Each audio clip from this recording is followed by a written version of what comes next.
পূর্ব দিগন্তে সূর্য উঠতে শুরু হলো আর চারদিকে আলোকিত ছড়াতে লাগলো।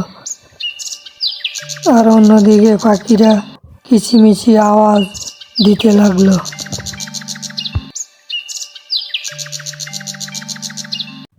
এদিকে পাখিদের কিচিরমিচির শব্দ শুনে টুনটুনির ঘুম ভেঙে গেল। টুনটুনি ডিমে বসে বসে তা দিচ্ছিল।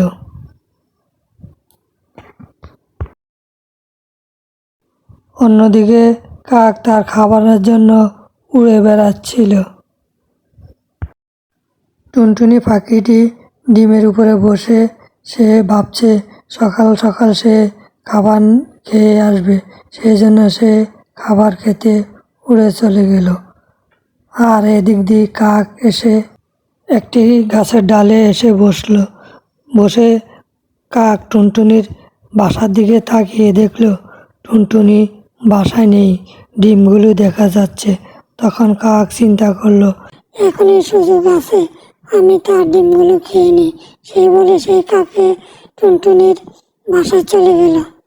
কাকটি আর দেরি না করে টুনটুনি সবগুলো ডিম খেয়ে নিল আর বলতে লাগলো, কি মজা হয়েছে আজকে, টুনটুনির ডিমগুলো আমি খেয়ে নিলাম, কি মজা, আমি এখন এখান থেকে চলে যাব টুনটুনি আসার আগে।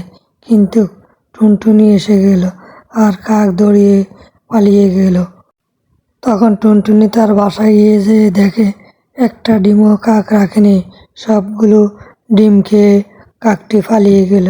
তখন টুনটুনি বলল, কাক, তুই আমার ডিমগুলো খেয়ে পালিয়ে গেলি?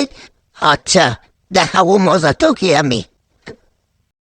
আর কাক এদিক সেদিক ঘোরাফেরা করতে সব পাখিদের ডিমগুলো খেয়ে নিল।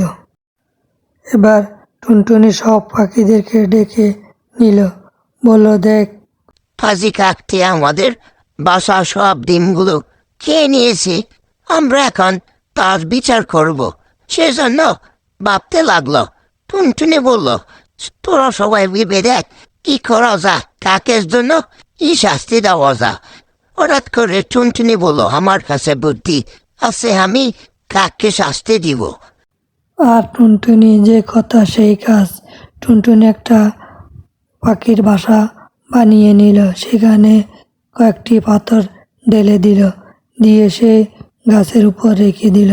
এদিকে কাক পাখিটা উড়ে এসে বাসার সামনে বসে বাসার ভিতরে ডিমগুলো দেখে মহা খুশি হয়ে গেল।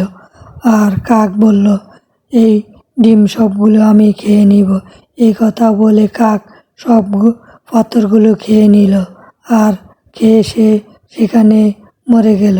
আর এদিকে টুনটুনি গাছ থেকে বলে উঠল, কি মজা হয়েছে কাক, কালকে আমার ডিমগুলো খেয়ে নিলি, আজ সে লোক করে আজ পাথর খেয়ে তুই মরে গেলি, ভালো হয়েছে। এ কথা বলে টুনটুনি সেখান থেকে চলে গেল। আমাদের ভিডিওটি শেষ হয়ে গেল। আর আমাদের ভিডিওটি আপনাদের যদি ভালো লেগে থাকে একটা লাইক, শেয়ার এবং সাবস্ক্রাইব করে দিবেন।